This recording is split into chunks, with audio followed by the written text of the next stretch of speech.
be enough to create long-lasting behavior change. It kind of reminds me of a story about a patient who responded to my lifestyle lecture by saying, listen, doc, if I needed to hear about how I should eat my vegetables and drink more water and make sure to exercise, I just spare myself the money and hassle of driving here and just call my mom, right?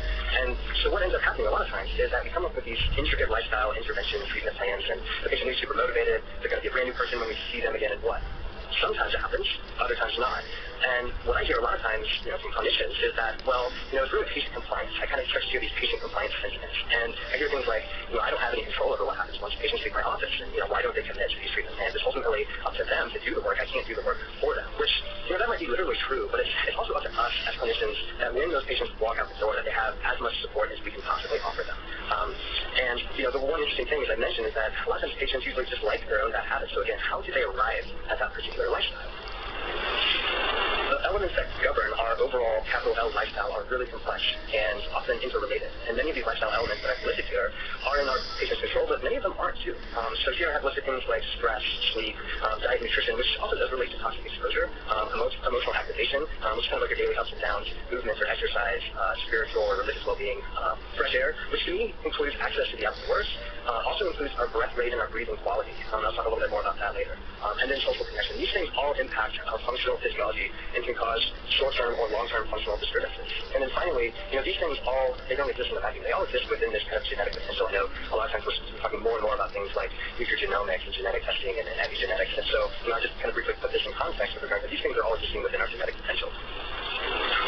And on the flip side, it's a two-way street. These functional disturbances can then feed back and affect the individual elements of lifestyle. So the bottom line is, if we really want to get to the heart of a patient's current lifestyle and how it might be impacting their health, we really need to have a firm grasp on these elements and be able to have an effective way to evaluate and assess and treat these individual lifestyle elements. So you might be saying, that's a lot to cover in a 15-minute intake, and I would say yes. And with that, I would say, well, patient care is a relationship. You're not going to cross every bridge in one visit, and oftentimes patients need a little bit of time to open up to you about some of these things. And so one of the things that I do clinically is I try to have a really great health history questionnaire that evaluates lifestyle factors, so they can just deliver that to me. Once they get to fill that out in their own spare time.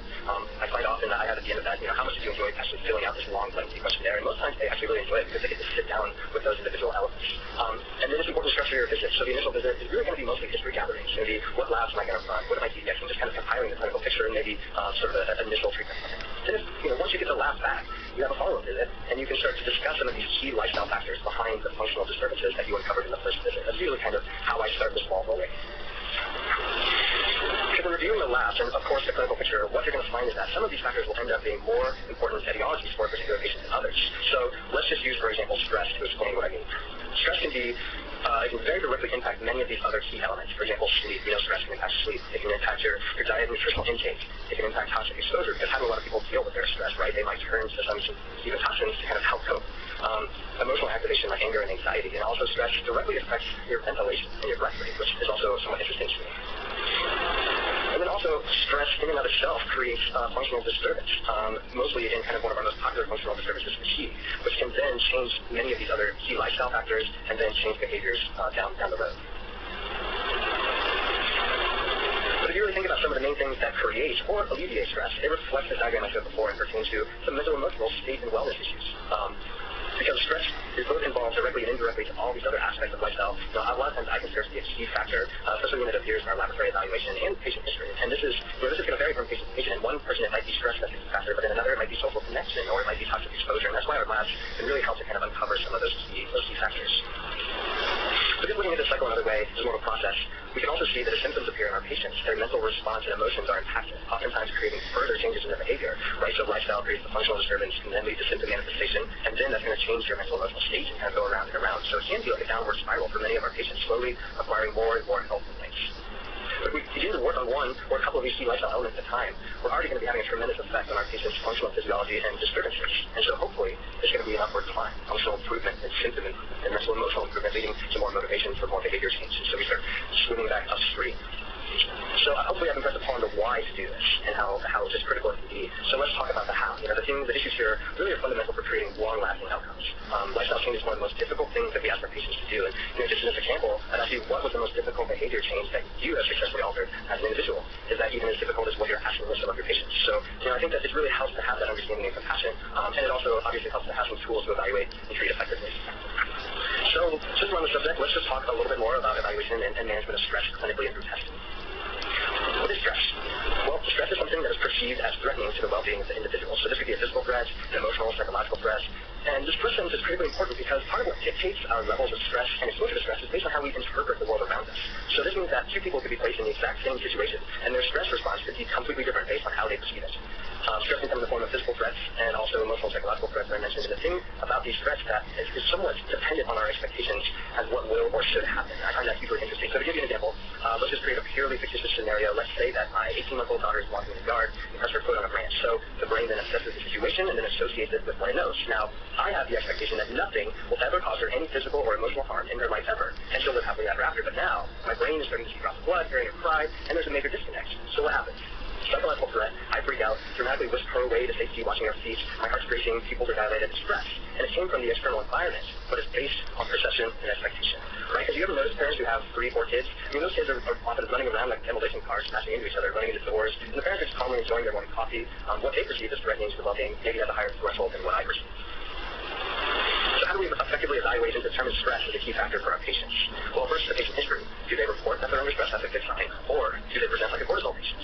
Signs and symptoms of chronic cortisol excess are all these things listed on the right-hand side: harmful obesity, insulin resistance, poor immune function. That could be chronic infections or lack of infections. Sometimes patients will come and say, well, I'm pretty healthy, doc. I mean, I haven't been sick in 4 years. And I start thinking, that's kind of interesting. And what do we do? Where do we go with our clinical suspicion?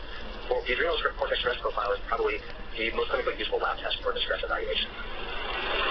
One important thing to understand about adrenal physiology that I speak to all the time is that when it comes to all of our hormones, the adrenal gland is the base of the pyramid. But the most common thing that brings patients into our office is the other two, the thyroid or sex hormones. So if you're just treating sex hormones or just treating thyroid, you're never going to correct the underlying problem. What you're really doing is just kind of adding bricks to a structure with a poor foundation. And I think that's really important. You should always be addressing adrenal health if you're also addressing thyroid or sex hormones. So here is what the adrenal cortex stress profile looks like. It's a 4-point salivary cortisol. The cortisol tends to follow a diurnal or a daily pattern. It's highest in the morning to help us wake up from bed. This is part of our cortisol awakening response. It's lowest in the evenings to prepare for sleep. It tends to be inversely related to melatonin. And the thing about this is that if we were to just measure one point at a time, if we were just to measure one cortisol, we might miss other abnormalities at different times of the day. So we wouldn't get the full picture, which is why it's really great to have both a qualitative and a quantitative analysis for cortisol. We also evaluate DHEA on the adrenal cortex stress profile. Interestingly, most people, including clinicians, only think about DHEA as being useful as a precursor, but research has shown that DHEA also has its own biological activity, and many of these roles are kind of the exact opposite or counterpoint to cortisol. Things like immune function, increasing bone density, insulin sensitivity. So it's almost as if the sympathetic nervous system has its counterpart, the parasympathetic, or insulin has its glucagon. It's kind of like cortisol has its DHEA as its counterpart. And with that, we have this cortisol-DHEA balance because the adrenal gland secretes both. It makes both cortisol and DHEA. So it can give us information about shifts in the pathway, whether it's more inclined to make cortisol or DHEA, which can tell us about things like chronic stress, dysglycemia, impaired immunity, osteoporosis. But what else can we see? Well, we mentioned chronic stress. In this particular situation, this looks like a long, ongoing stress from not even mounting our morning cortisol. Also dysglycemia. Here we see an afternoon bump in the cortisol level, and cortisol tends to help stabilize blood sugar. So if we're having major blood sugar issues, dips in the afternoon, could reflect a need for more complex carbohydrates versus simple carbohydrates, maybe the use of protein to help stabilize blood sugar. So it can tell us about dysglycemia. It can also tell us about daily acute stress. Most of the time when I run this with patients, I'm having them fill out an individual diary for that particular day that they took the test. So we can line up these kind of nuances of the test with what happened to them during that day. It's a reflection of the physiological response to the patient about what their daily routine does to them physiologically. Exercise can also increase cortisol. I put that there with a question mark. We'll talk a little bit more about that, but sometimes we'll see bumps with regard to exercise as well. You can find out where they're exercising, when they're exercising. And then lastly, nighttime routine. If we see an elevation in the evening, that might start hinting me about you need to work on some sleep hygiene things. Is this a patient who's really trying to wind down before bed, or are they more likely to be somebody who's binge watching episodes of Games of Thrones or something like that, getting themselves wound up? And finally, what about coffee? This is a question that I get quite a bit with regard to cortisol and stress. And the research has shown complicated results around coffee's effect on salivary cortisol measurements. It does appear to have kind of an additive effect when it's combined with stress. So it kind of increases the amount of cortisol secretion. And then it also seems to interfere with restitution of cortisol. So essentially, it's returned to baseline. It seems to kind of keep it up a little bit higher for longer. Adaptation does occur with habitual use, but it's not entirely eliminated. So just putting coffee consumption, playing it out here, we can see that stress can create fatigue and then lead to changes in dietary lifestyle habits in the form of coffee consumption, which can then create further HPA axis dysfunction, create more fatigue, difficulty concentrating, reaching for more coffee, and sort of the cycle can continue there. So how do we treat stress? Well, there's a bunch of things we can do as clinicians to work with various stages of adrenal dysfunction, right? Those are things like our ashwagandhas and our rhodiolas and all those great adrenal products. But I think it should also be said that one of the most important therapies to instigate is the removal of the obstacle that's causing the adrenal dysfunction in the first place. Now,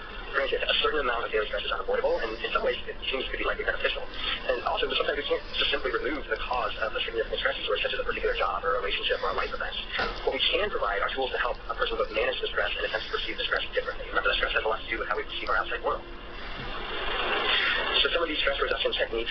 Maybe you're not as used to recommending these therapies to your patients, but what I often see is that clinicians will say something to them like, oh yeah, you should meditate, that's really good. Or even the patient will suggest it, and the clinician will say, yeah, that sounds good.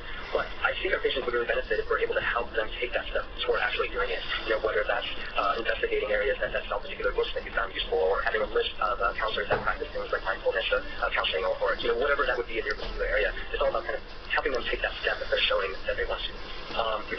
Here's a couple of things that I tend to suggest for stress reduction. Meditation, mindfulness, you can see here, significantly reduce the cortisol awakening response, which is associated with chronic stress. Biofeedback training, heart rate variability. I'll talk a little bit more about this, but this is something I commonly use not only for epinephrine and adrenaline, but also for overall stress and cortisol management. Progressive muscle relaxation is another form of biofeedback that patients can do at home, and really shows some significant impact on salivary cortisol.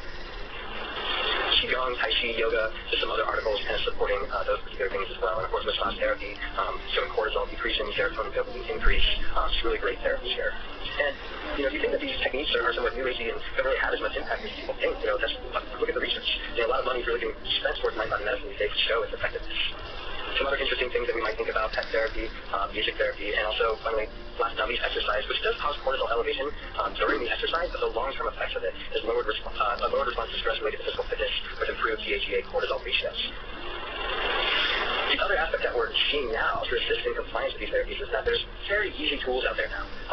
There's websites with guided meditations, and there's apps to help people with breathwork training. HeartMath, M-Wave is a product that I use a lot. It's very affordable, and you can even plug into a patient's phone so that they can do these trainings on their lunch breaks and in the evening. It makes it so easy these days to find some of these therapies. Gyms will offer things like yoga, Qigong, and Tai Chi. This particular website, theBreathSpace.com, is somewhere where I send a lot of patients on there. There's guided meditations, there's breathwork questionnaire, so even if they're kind of unfamiliar with it, they can just have somebody can walk them through it. It's really a really nice time that we're living in right now that these are so accessible. But what else does stress and HPA axis dysfunction relate to? Sometimes all our patients might present with is strong symptoms of hormone imbalance or menstrual irregularity, sexual dysfunction. And with any of these patient populations, I might not be immediately assessing stress or taking stress, but when I start looking at their hormones, a lot of times it shows itself. And that's because this chronic HPA axis dysfunction leads to deficient DHEA, which might lead to deficient androgens, estrogens, and we'll look at that here. So this is Genova's complete hormones profile. Because it's a urine test, we not only get to look directly at hormones, but we also get to see hormone metabolites. And these metabolites are like your bank receipts. You can see where a patient's hormones were spent, where they spent towards glucocorticoid or cortisol production, or where they made into androgens and estrogens. And with chronic stress, what we'll see is a shift in the production of cortisol and its metabolites compared to the androgens such as testosterone and DHEA. And this is highlighted on the second page of the top under anabolic-catabolic balance. And so here, you're assessing hormones immediately, but then you're also getting some insight around that DHEA cortisol ratio. So now I would have a strong suspicion stress is playing a role that needs to be addressed, and I might follow up with something like that, adrenal cortex stress profile. So I would start with this profile of the patients mainly presenting with signs and symptoms of hormone dysfunction because it casts a really wide net. You can look at parent hormones, at cortisol metabolites, glucocorticoids. You can look at androgens and estrogen metabolites. But what other lifestyle elements might show themselves from this test? Well, environmental exposures. These tend to affect these pathways by increasing the detoxification of estrogens. Here at the bottom towards some of our lesser preferred metabolites like 16-alpha, like 4-hydroxy. These are metabolites that we tend to try and limit the production of with regard to estrogen detoxification. But with environmental exposure, it tends to upregulate those creation of those metabolites. Also, certain environmental exposures might block production of downstream androgens like testosterone, causing an even further kind of backup of the pathway. You can also get some insight around metabolic imbalances, issues around blood sugar regulation and obesity. These factors seem to shut hormone production toward cortisol metabolism, but also aromatization of our androgens like testosterone into estrogen, so perhaps creating some of our excess estrogen patients, some of our estrogen-dominant patients. So now we spent a little bit of time looking at stress. I wanted to kind of start talking about diet and nutrition. It's one of the biggest challenges that we ask of our patients. It can also be one of the biggest challenges regarding compliance and patient care, but also has some of the most significant results. Now, we're going to spend a lot of time going into imposing why your patients should be eating more vegetables and drinking more water. I think that's something that many of us are fairly familiar with, or at least close enough for some webinar. What I really want to speak to is how do we uncover some of these more nuanced details through testing, and then we'll circle around and some tools to assist with behavior change for our patients. The NutriVal is a great place to start for every patient for a nutritional assessment. Right on the first few pages, you get the main headlines with regard to functional needs for key nutrients like B vitamins, antioxidants, minerals, amino acids. It's a great overview, and all by itself can really assist in patient care. And get these main headlines right up front. But let's take a little bit of a closer investigation at some of the interesting markers throughout the rest of the test that might expose some of these lifestyle elements that we were talking about before that maybe you were either unaware of or it might be more of a problem than you suspected. And so let's just dive in a little bit deeper. Now, I know this Krebs cycle pace might bring back nightmares of biochemistry class, but really this page is useful in looking at patterns as to how the body is trying to metabolize fats, carbs, protein, and essentially generate energy. So regarding tend to have more of an increased sugar or simple carbohydrates intake will have higher pyruvic acid levels at the top middle, which might even come all the way down into citric acid. On the other hand, if patients are struggling with insulin resistance, they're generally having a harder time using carbohydrate as fuel, so they might start burning fat instead, leading to elevation of some of these fat metabolites like suceric acid and citric acid. Below those, beta-hydroxybutyric acid might be high essentially as a ketone body, so that can give you even more insight around issues with blood sugar control. What about protein? Oftentimes, poor protein intake or absorption might show up on this particular page with very low succinic acid levels at the bottom left there. It's not an uncommon thing to see. And then finally, on this page are several markers that can also allude to toxic exposure of metals. You can see listed there things like arsenic and mercury. If there's a significant exposure for patients, this will usually show up as a global shift of a lot of these citric acid metabolites. Continuing on to other places on this particular test where we might start suspecting toxic exposures, we have 4 individual biomarkers that relate to toxic exposure. Styrene, this tends to come from things like plastics, varnishing, fiberglass, and those are patients doing a lot of cooking with plastics, reheating their plastics. MTBE, which was a banned gasoline additive, but is still showing up and can give insight around its exposure to maybe from water sources or other soil sources. Orotic acid, which is a general marker for liver detoxification of liver functioning. And then finally, pyroglutamic acid, which can tell us about glutathione recycling. And I often compare that alongside the actual glutathione value to get a sense of, how is their body antioxidant capacity with respect to glutathione? It's one of our largest antioxidants, most important, and I always keep that in mind as far as toxic exposure. We also have markers for oxidative stress damage, such as lipid peroxides and 8-OH-DG, which can show up if somebody's having a lot of oxidative stress in response to toxic exposure. And then finally, it has a direct measurement of some of the major toxic elements, so you can identify and then prevent ongoing exposure. So lots of different places on this particular test where we can assess toxic exposure. But here's a couple other gems relating to toxic exposure that you might not think of looking at. The Nutri-Val has a comprehensive fatty acid analysis. Here you can look at percentages of things like trans fats and fats that tend to come from hydrogenated sources such as margarine. So you can get some insight, are they getting additional exposures from those elements? And furthermore, many of these fats tend to come from animal sources, which isn't necessarily a problem in and of itself, unless your patient's telling you that they're vegetarian and vegan, which can happen from time to time, but it can clue you into asking whether the animal products that they're using on a regular basis could be a source of exposure to hormones like growth hormone, antibiotics, and these things which are often in conventional dairy and meat products. Finally, under malabsorption and dysbiosis markers, benzoic acid is something that I just keep an eye on. We can see it high in our sort of soda and sugary beverage consumers. It can also come from other sources, but that's just something I keep an eye on with respect to preservatives. From more of a diet and nutrition standpoint, talking about fats and staying on this fatty acid page, this analysis on the Nutri-Val is a great way to really see how much balance your patient has in their diet. Are they getting adequate omega-3s? What is their balance of their omega-3s compared to their omega-6s? As mentioned before, trans fats, hydrogenated oils, you can get some insight around processed food intake, but sometimes also very high omega-6 percentages. Also makes me think at least a little bit that there might be some processed food intake going on here that maybe my patient is minimizing what they're telling me face-to-face. We've talked about carbs, we've talked about fats, now talking about protein. On the Nutri-Val, you have an amino acid analysis, which first and foremost can expose whether a patient is getting enough amino acids in their diet. Amino acids are the building blocks of life, right? They make all of our enzymes, they make our skeletal tissues, and so we need to have sufficient amino acids around where we start seeing some major symptoms. And I always look at the amino acids and compare it to the dietary peptide-related markers, which generally come from intake of protein, particularly meat. And if I start seeing lows, both in the overall amino acids and the dietary peptide markers, this tells me that the patient isn't eating meat and they aren't getting enough protein. So sometimes we'll see the opposite. We'll see high dietary peptide-related markers, but still low amino acids. What does that tell me? That tells me that they're probably having, or they might be having some issues around digesting and absorbing the protein that they are eating. And let me just say this, I don't think that there's